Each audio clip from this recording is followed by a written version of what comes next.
नमस्कार स्टूडेंट्स। कक्षा 8 विषय हिंदी वार्षिक परीक्षा यानी बोर्ड एग्जाम 2024 से संबंधित ये वीडियो आपके लिए अति महत्वपूर्ण होने वाला है।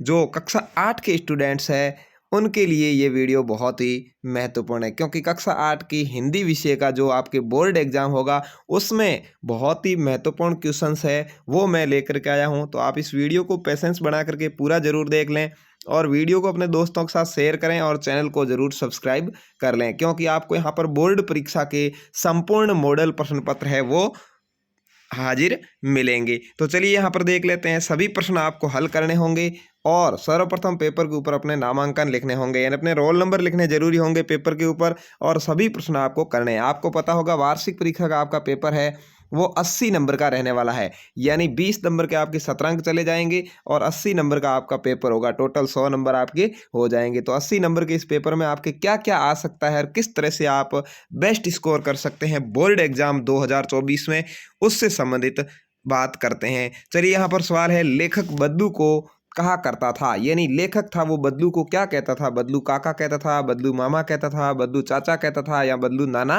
कहता था? तो बदलू काका कहता था, आपको पता होगा। इस तरह से सवालों के कुछ आंसर मैं भी बताऊंगा और आप भी अपनी किताब में से इसको सर्च करके पढ़ सकते हैं। ये सभी मोस्ट क्वेश्चंस है। बस की यात्रा नामक पाठ के लेखक कौन है? बस की जो यात्रा पाठ है जिसमें बस खटारा बस थी वो, उसका लेखक कौन है? हरिशंकर प्रसाद या भगवती चरण वर्मा है, या कामता प्रसाद है, या राहुल सांक्रात्य है? तो कौन सा है वो आपको पता होगा। ठीक है। कुछ हंसे और फिर कुछ रोए पंक्ति में हंसना रोना शब्द किसके प्रतीक है? सहानुभूति, कष्ट के, सुख दुख के, मेल बिछुड़न के, प्रेम वियोग के। तो हंसना रोना किसके है भाई? सुख दुख के है। ठीक है। इस तरह से आपको सवाल करने। भगवान की डाकी किसको कहा गया है? पक्षी को, पक्षी और बादल को, बादल को, नदी और पहाड़ को। भगवान का डाकिया किसको कहा गया भाई? पक्षी और बादल को कहा गया है। फलना फूलना का क्या अर्थ है? आगे बढ़ना, खुश होना, या उन्नति करना, या मौज करना। तो फलना फूलना का अर्थ होता है उन्नति करना। ठीक है। तो इस तरह से आपको आंसर देने हैं। छठा है, ये सबसे कठिन समय नहीं कविता में क्या संदेश दिया गया है? निराशावाद का, अपनत्व भाव का, प्रेम और सहयोग का, लक्ष्य की ओर बढ़ने का। तो इसमें लक्ष्य की ओर बढ़ने का संदेश दिया गया है कि ये कठिन समय नहीं है, आप आगे बढ़ते रहो। एक गाली अनेक कब हो जाती है? बढ़ाने पर, बोलने पर, उल्टा देने पर, चुप रहने पर। उल्टा देने पर। उल्टा देने का मतलब है यदि अपन किसी को जवाब देंगे तो वो गाली एक की अनेक हो जाएगी। ठीक है ना। ये आपके दोहा भी है, इसको याद रखना है। श्री कृष्ण ने सुदामा की कैसी दशा देखी थी? दयनीय, अच्छी, हीन, ठीक ठाक। दयनीय स्थिति देखी थी। श्री कृष्ण ने देखा सुदामा के फटे हुए वस्त्र थे।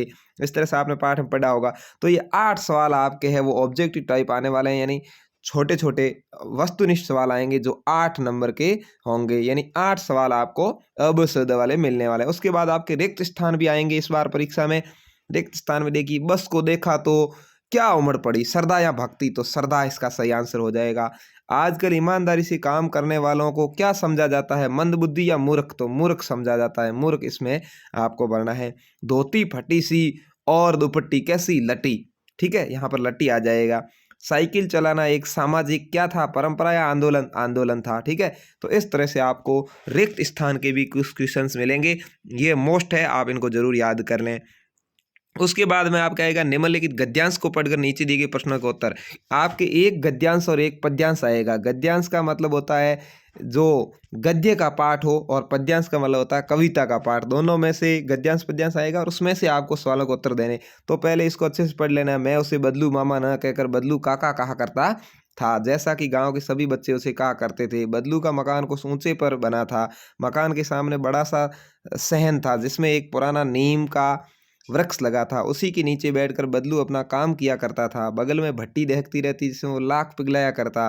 सामने एक लकड़ी की चौखट पड़ी रहती जिस पर लाख के मुलायम होने पर वो उसे सलाख के समान पतला करके चूड़ी का आकार देता था। अब आपको इसको पढ़ने के बाद में यहाँ पर ये क्वेश्चंस आए हैं, इनके आंसर देने। गांव के सभी बच्चे बदलू को क्या कहकर पुकारते थे? तो आपको लिखना है बदलू काका। ठीक है, बदलू काका कहकर पुकारते थे, ये आपका आंसर हो जाएगा। अगला है, बदलू का मकान कहाँ बना हुआ था? तो बदलू का मकान यहाँ पर देखिए लिखा हुआ है। बदलू का मकान है वो कुछ ऊंचाई पर बना हुआ था। ठीक है, तो यहाँ पर आपको लिख देना बदलू का मकान ऊंचाई पर बना हुआ था। बदलू किसके नीचे बैठकर अपना काम करता था, यहाँ पर लिखा है देखिए, जिसमें एक पुराना नीम का वृक्ष था उसी के नीचे। तो किसके नीचे? नीम के वृक्ष के नीचे बैठकर बदलू काम करता था। तीसरे का उत्तर आपको लिखना है। बदलू लाख की चूड़ियाँ कैसे बनाता था? तो यहाँ पर देखिए लाख के मुलायम होने पर वो सलाख के समान पतला करके चूड़ी का आकार देता था, लाख को पिघला करके भट्टी में। इस तरह से आपको इसका आंसर देना है। तो ये आपके गद्यांश के क्वेश्चंस आ गए।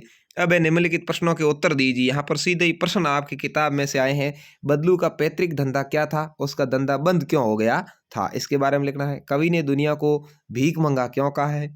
आजकल जीवन के महान मूल्य के प्रति लोगों की आस्था क्यों हिलने लगी है? कबीर की सखिया क्या संदेश देती है? जान हथेली पर लेकर चलना मुहावरे का अर्थ लिखकर अपने वाक्य में प्रयोग करना है।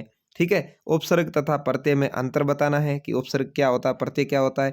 जान हथेली पर लेकर चलना आपको पता होगा कि माना कि संकट के अंदर जान पर खेलना, या संकट के अंदर जिस तरह से फौजी जान हथेली पर लेकर देश की सेवा करते हैं, इस तरह से वाक्य में प्रयोग करना है। उपसर्ग और प्रत्यय के बारे में आपको पता होगा। उपसर्ग होता है वो शब्द के आगे लग करके उसके अर्थ में परिवर्तन कर देता है, और प्रत्यय होता है वो शब्द के पीछे लग करके उसके उत्तर में अर्थ में अंतर कर देता है। चिड़िया चोंच में तिनका दबाकर उड़ने की तैयारी में क्यों है? वो तिनके को क्या करती होगी? तो वो अपना घोंसला बनाती होगी। इस तरह से आपको इसका उत्तर लिखना है। मैं हर पेड़ को अपना दुश्मन समझ रहा था। लेखक पेड़ों को दुश्मन क्यों समझ रहा था? क्योंकि वो बस के सामने जिस तरह से बस आगे आगे बढ़ रही थी, उसको पेड़ अपने ऊपर आते हुए दिखाई दे रहे थे। इस तरह से आपको ये 8 सवाल करने। उसके बाद में आपके एक आएगा प्रार्थना पत्र, यानी अर्जी जिसको आप कहते होंगे, ठीक है ना, एप्लीकेशन जिसको इंग्लिश में अपन बोलते हैं। तो शैक्षिक भ्रमण पर जाने हेतु आपके विद्यालय के प्रधान अध्यापक जी से अनुमति प्राप्त करने के लिए प्रार्थना पत्र लिखिए। आपको शैक्षिक भ्रमण पर जाना है, उसके लिए प्रार्थना पत्र लिखना है। ठीक है, अपने प्रधान अध्यापक जी को। अथवा में भी आया है, ये आपको नहीं आए तो आप क्या कर सकते हैं? आपकी बहन की शादी में सम्मिलित होने के लिए अपने मित्र को निमंत्रण पत्र लिख सकते हैं। आपको पत्र लिखना अच्छे से आता है, ये करिए, नहीं तो एप्लीकेशन आती है तो ऊपर वाला करिए। उसके बाद में क्वेश्चन आया, किसी एक पर निबंध लिखिए। ये आपके 100% आएगा। किसी भी एक पर निबंध लिखना। 3-4 ऑप्शन आएंगे, किसी एक पर आपको निबंध लिखना है, इसलिए 3-4 निबंध अच्छे से आप तैयार कर लें। विद्यार्थी और अनुशासन, बाल विवाह एक अभिशाप, दीपावली, या यदि मैं शिक्षक होता। इन चारों में से कोई एक आपको लिखना है। यदि आपको अच्छे से आता है कि विद्यार्थी और उसका अनुशासन क्या है, ये लिखिए। आपको बाल विवाह के बारे में अच्छी जानकारी है तो ये लिखिए। आपको दीपावली के बारे में अच्छी जानकारी तो ये लिखिए। यदि मैं शिक्षक होता तो क्या क्या करता, ये लिखिए। ठीक है, तो इस तरह से आपका ये कक्षा 8 का हिंदी का वार्षिक परीक्षा यानी बोर्ड एग्जाम का मॉडल प्रश्न पत्र है। उम्मीद है आपको अच्छे से समझ में आया होगा। तो वीडियो को लाइक शेयर करें, चैनल को सब्सक्राइब कर लें, जिससे आपको ऐसे ही क्वेश्चंस आगे भी मिलते रहेंगे। धन्यवाद। जय हिंद। वंदे मातरम।